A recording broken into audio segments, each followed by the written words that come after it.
it's been impossible to this point, but things are changing inside the region, and the attitudes of people that live there are changing. And the Turks and the Iranians are both sitting inside civilizational states. In other words, the Turks, this is the successor state to the Ottoman Empire. And Iran is a successor state to Persia. Both of these peoples are not in some sort of dilemma regarding who and what they are. They are not dependent upon foreign powers to come in and prop them up and ensure they continue to exist.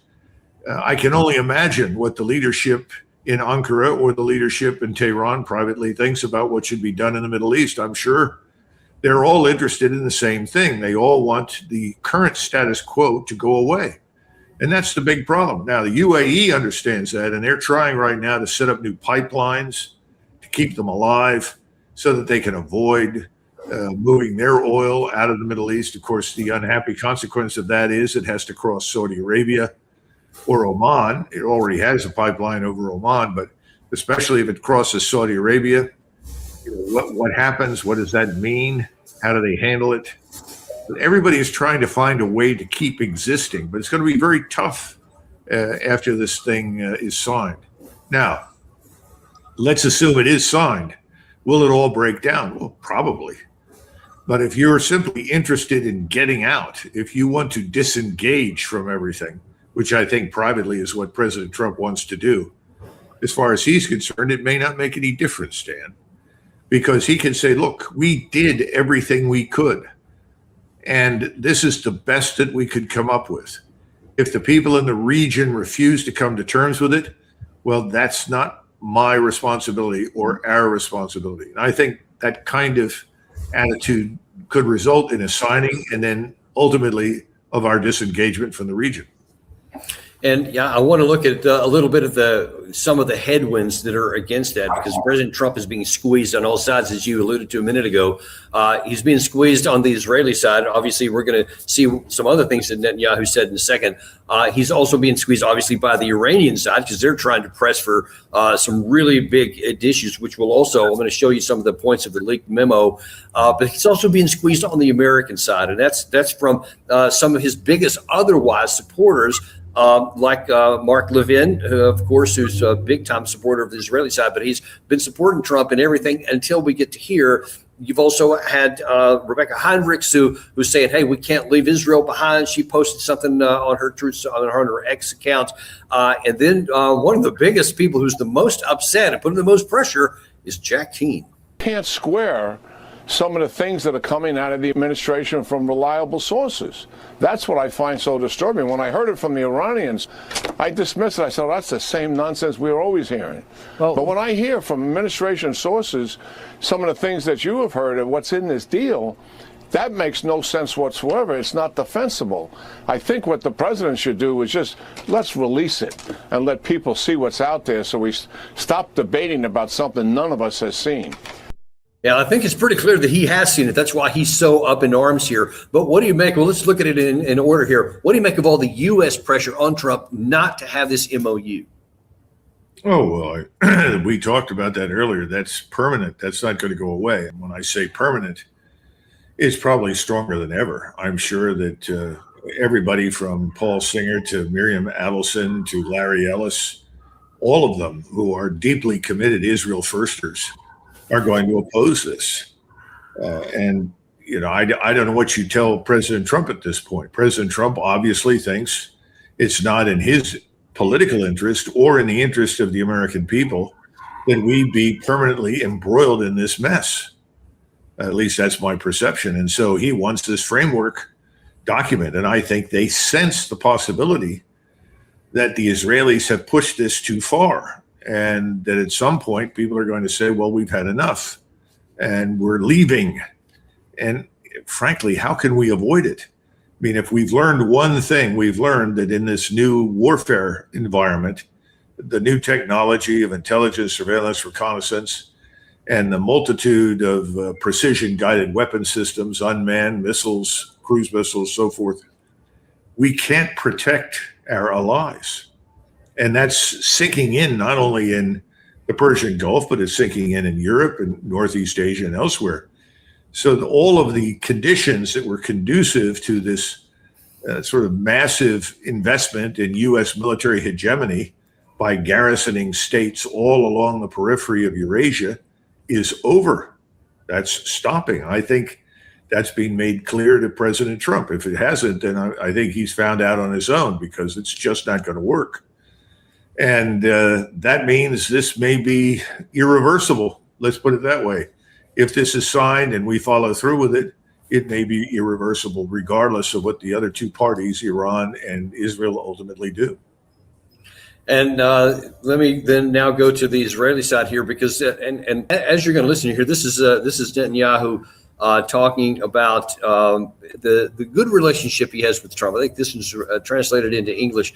But the interesting thing here, and I'd like you to discuss on the backside of this, is whether it's Netanyahu or whether it's all these war advocates here in the United States who say, no, keep going, let's keep fighting. They have to recognize what you just said about, we can't do it. We can't protect against incoming Iranian fire. If it goes back to a hot war, we can't protect others. So it's literally self-destructive to go back into it. And yet that seems to be what they're asking for. Trump and I have known each other for many years. We often see eye to eye, and there are also cases where we see less eye to eye. I am responsible for Israel's security interests. I stand up for them, not by being belligerent, and you have to do it wisely, and a lot of familiarity with the American arena. It requires a lot of experience. I think I do it in the best way possible, and when necessary, I stand firm for our security interests. You know, I'd really, just kind of as an aside, I'd love to hear President Trump say the same thing. Yeah, I like Israel, but I'm going to stand for American security interests first. Netanyahu is going to do what you suggest, and the question is whether President Trump will or not. But if you could, from the military perspective, answer that question: why are all these people pushing for something that self-evidently we cannot accomplish militarily?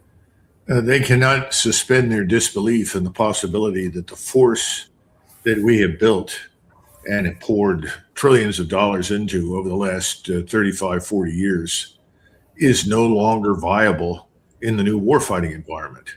And I'm sure that that is the view of General Keane. This is always a problem. The senior officers have a great deal of difficulty dealing with new realities on the battlefield, new technologies, new ways to fight, new organizations. And so they tend to resist all of them on the grounds that it hasn't been proven. Well, you and I think it's been proven. I think a lot of other people have figured this out. We've learned a lot of important lessons from the war in Ukraine, as well as the war in the Persian Gulf. I think the Persian Gulf is probably more stark because you have this terrain where there's nothing to conceal the explosions and the damage and the operations, whereas a lot of what goes on in Ukraine is opaque to us. In other words, we can't witness it as easily and as clearly as we can in the Middle East. So I'm not surprised that he probably feels that way. And he probably says, no, we have enough munitions, enough missiles, enough aircraft, and nobody's going to stop us. I mean, remember, we've heard this over and over and over again. Every time you bring up the Russians or the Chinese or the potential of their intervention, I'll forget that. That's irrelevant. They're never going to do anything. That, I think, is a very dangerous position to take. And I think that President Trump knows that's a dangerous position as well. There are a lot of other things happening. President Trump, I'm sure, has listened carefully to Mr. Erdogan. He has to. The Turks are a major power. He's listened to General Sisi in Egypt. Very vulnerable, but he is still the leader of the largest Muslim Arab country in the world. So I think it's easy if your view of the world is through one very narrow prism. And that's the case with a lot of these people that are sort of unambiguous, permanent Israel firsters. But if you're the president of the United States, there's a lot more out there that you've got to take into account. Well, there is a lot more. In fact, there's a lot more in this deal here. We've been talking about some big headwinds just with the Lebanese issue alone, and where the Iranians say in Lebanon, what the Hezbollah says in Lebanon, what Trump says in Lebanon, what Israel says in Lebanon. Just, I don't know how you square that one issue. but there's a lot of other issues too. And in fact, apparently the Wall Street Journal is now also reporting on some of the leaked terms. So apparently some of the things we've been talking about are in fact in the U.S. version.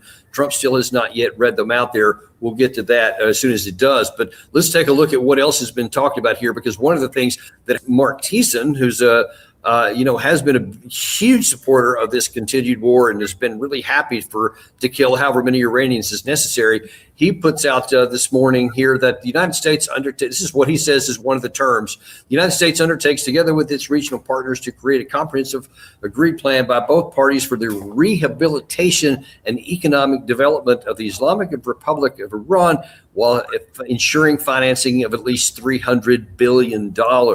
Now, that's any way you want to square that one. That is reparations that only the losing side pays. And in fact, this is the terms here where that point is put out there. But let's just see, wherever that money, J.D. Vance was interviewed yesterday, and he tried to sidestep this and said, oh, well, come from somebody else. It won't come from the United States. And then I think today, Jane, I won't show you that video right now, but he answered, on that, said, well, I don't care where the money comes from. We cannot allow these guys to have that. But is there a way around it without giving them reparations if we don't get it signed? Well, first of all, let's be clear. Mark Thiessen, along with General Keane, have fully embraced the Israeli narrative that Iran is the sort of archdeacon in the Church of Satan, that it is permanently evil, that its intentions are evil, that its society is evil. It must be destroyed. I mean, quite frankly, that's the way they look at it. That's why you keep hearing people say, bomb them again, bomb them again, bomb them again. I don't think President Trump privately believes that. In fact, I know from comments he's made in the past, I don't think he believes it. And I think he recognizes that there is a critical need for stability in the world right now, not chaos. And this war in the Persian Gulf has created chaos, financial, economic, strategic chaos. So, what do you say to somebody that insists? I mean, what if you were married to someone and all of your friends hated the person that you married and said terrible things about her?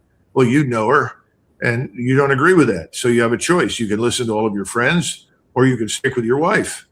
I mean, it's the same sort of thing. And I think President Trump is thoughtful enough that he knows that the things that Iran is being accused of are not valid. And he now knows that the Israelis are capable of things that neither he nor I nor many of us ever thought was possible. I certainly did not. I didn't. And so I don't think it works. And, Mark Thiessen's comments notwithstanding, it's a disaster if you're Netanyahu. It's a disaster if you're permanently committed to Israeli regional hegemony and international Jewish finance. But for the rest of us, no, it's not a disaster. And we have an interest in doing business with Iran, just as we have an interest in doing business with Russia and China and, frankly, everybody else. Yeah, and there's that Wall Street Journal headline we mentioned there. That's breaking news from their perspective here. That just came out when our show just came on the air here. And let's take a look at that point here from the terms that have been leaked here. The United States commits to ending on a schedule to be agreed upon as part of the final agreement all types of sanctions currently facing the Islamic Republic of Iran. Long list here, including resolution of the United Nations Security Council and the Board of Governors of International Atomic Energy Agency, and all unilateral sanctions, both primary and secondary. That is a huge list there, because you're talking about all the sanctions will be released. And the Iranians have been saying this has to be up front or there's no deal. And now here, at least if these terms are true, this is from our side now, then we're going to have to waive all that. And just, can you imagine the heads exploding in Washington, D.C. if he actually does that, Trump, and waives those sanctions? Do you think he can get by with that? Well, I think he's going to have trouble with the Congress, obviously, because there's a hip pocket of AIPAC, and they're going to rage against any lifting of sanctions on Iran, or for that matter, anybody else that the Israelis and the lobby don't like. But he's doing the right thing. Look, this is the past. I think President Trump is divorcing himself from this sort of self-defeating, self-destructive past that has characterized U.S. foreign and defense policy for 30, 40 years. We had an opportunity after 91, and it's certainly a big opportunity after 2001, to change directions in a number of ways. We didn't. We doubled down on all the stupid policies. We could have turned large numbers of countries into friends, and instead we turned them into opponents, or we alienated them. All of this business needs to go away. But that's not popular inside the Beltway. The Beltway likes the status quo. The Beltway likes the status quo that keeps the money flowing to the places where they want it to go. And what Trump, started to do in his first term was to change that money flow. Then he abandoned it. Then he came on again. And initially, he talked a great game, but he didn't do it. He failed in Ukraine. He's failed in Minneapolis. He's failed in so many places.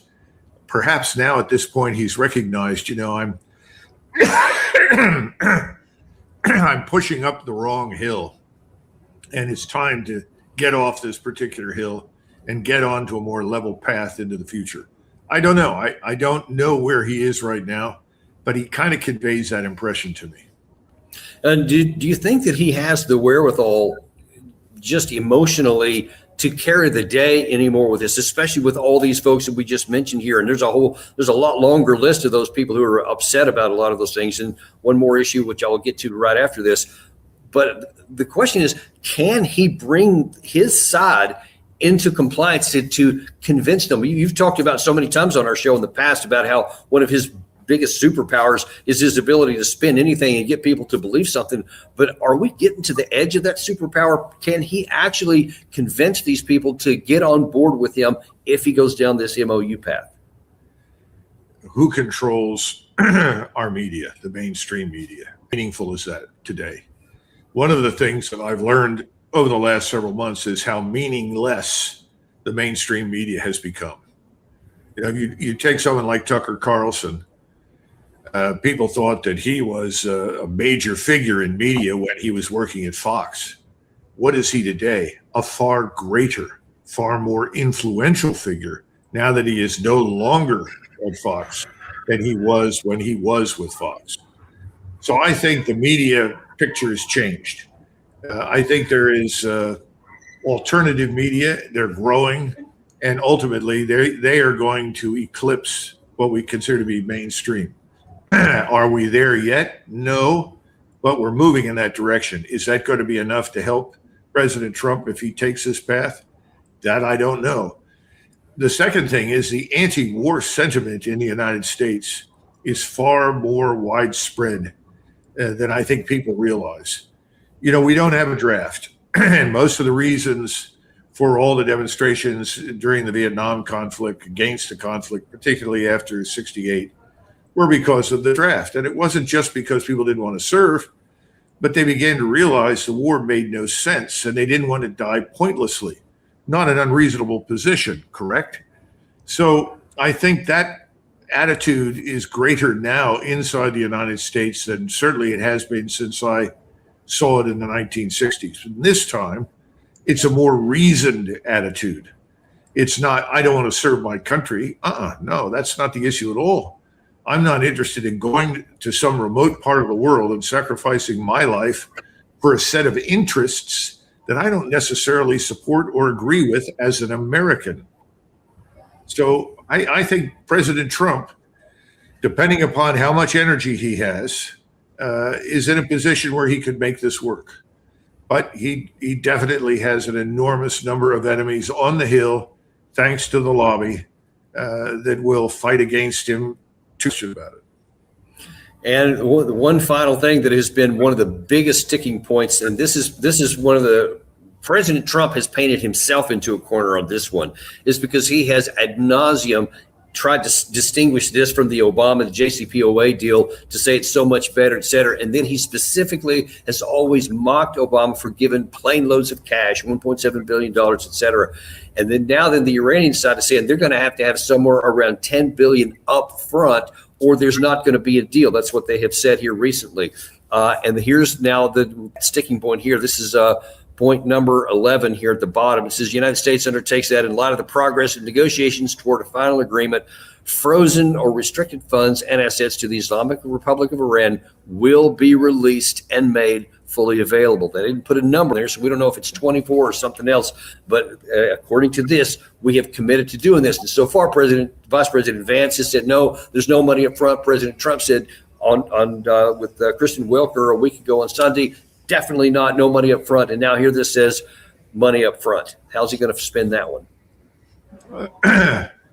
It's hard to tell, but I think he knows in the back of his mind that if he can make this work, particularly with Iran and the United States, and change, this state of almost permanent warfare in the Middle East,